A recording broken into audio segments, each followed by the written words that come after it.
Hello, good morning. Gawa tayo ng sauce ng steam lapu-lapu. Ito una ha.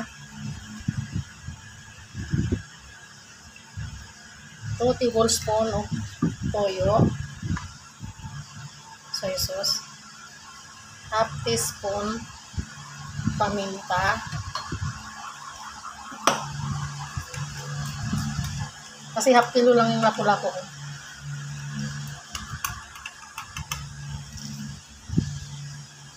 Half tablespoon of sugar,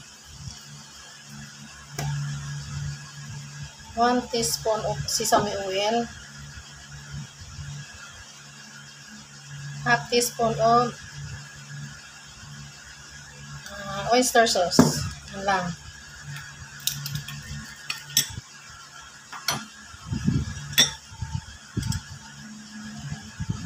Two tablespoon tubig na mainit. Ayan lang guys. Kasi kalahating kilo lang yung lapu-lapu na yung steam ko. Okay na yan siya. Balikan natin mamaya.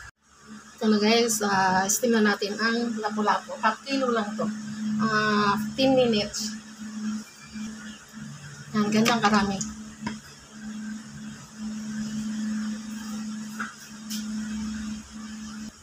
Hindi, ilagay na natin ang sauce na tinimpla ko. Para yung sauce. Tapos natin mag-steam sa lapu-lapu. 10 minutes. Yan siya.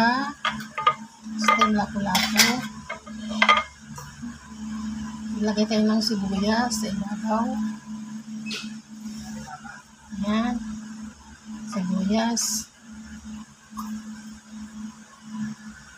Ganyan guys.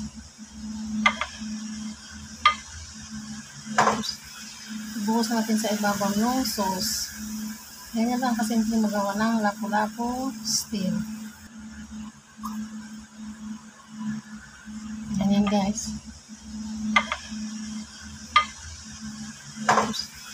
Ibuhos natin sa ibabaw yung sauce. Ganyan lang kasimple magawa ng lapu-lapu steam. Sa lapu-lapu. Balikan natin